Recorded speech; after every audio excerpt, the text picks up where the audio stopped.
Ever noticed how Russian President Vladimir Putin has been presented as a villain in Western propaganda? Leaders like Barack Obama, Joe Biden, and former German Chancellor Angela Merkel often made a bogeyman out of him. People like Biden even called him a killer.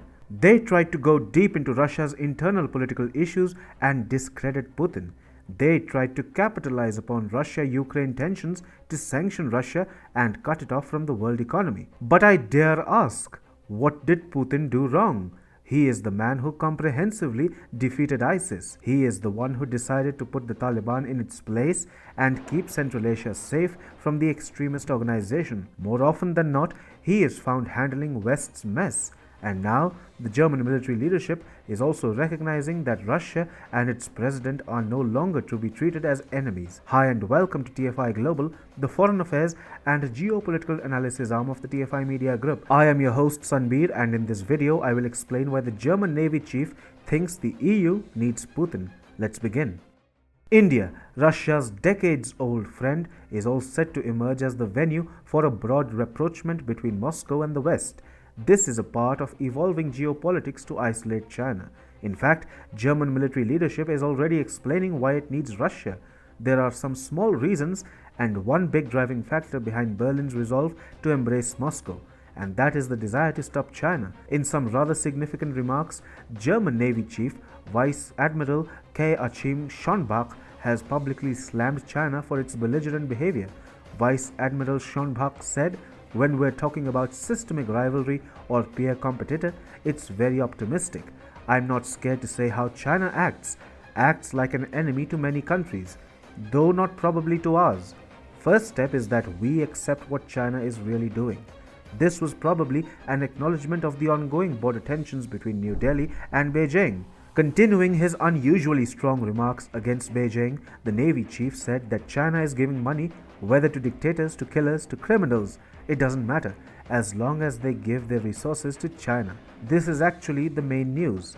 In what was nothing short of an unbelievable event, Vice Admiral Schonbach has batted for including Russian President Vladimir Putin in the battle against China and has also talked about giving him the respect that he wants and deserves. The German Navy chief added, "We need Russia because we need Russia against China. From my perspective, I'm a very radical Roman Catholic.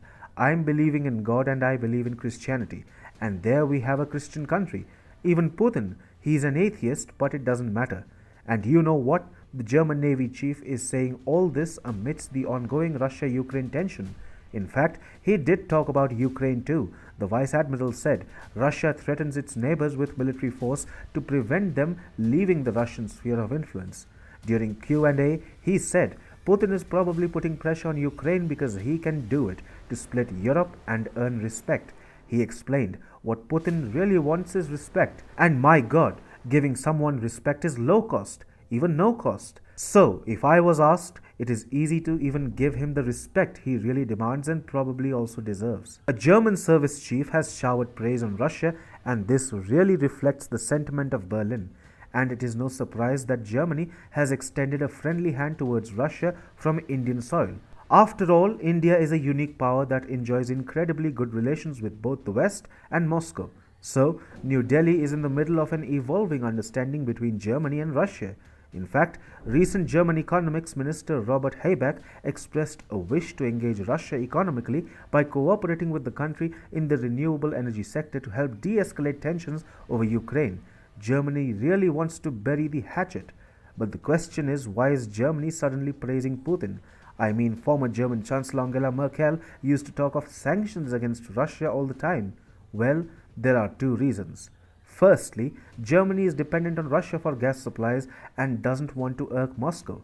Even Merkel couldn't dare to give up on the Nord Stream 2 gas pipeline project for sourcing gas from Russia. This is also why Germany has avoided providing any kind of military support to Ukraine. Recently, the Wall Street Journal reported that Germany was blocking NATO member Estonia from providing military support to Ukraine by declining to offer permits to export weapons of German origin. And secondly, Germany realizes that it needs Putin to contain China. The present coalition government in Germany is ideologically hawkish against China and wants new friends to take on Beijing.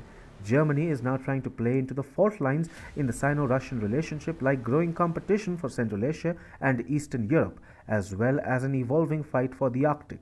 In fact, German military leadership is openly speaking up against Beijing. Vice Admiral Schonbach recently described the German Navy's Bayern frigates dispatched to the South China Sea as a signal to Beijing. This is something that was unimaginable in the Merkel era, and the German Navy chief taking Russia's side to address the elephant in the room called China is something that no one could have even thought of when Merkel was in power. Yet, this is happening. Germany is taking down China and is trying to befriend Russia in the process.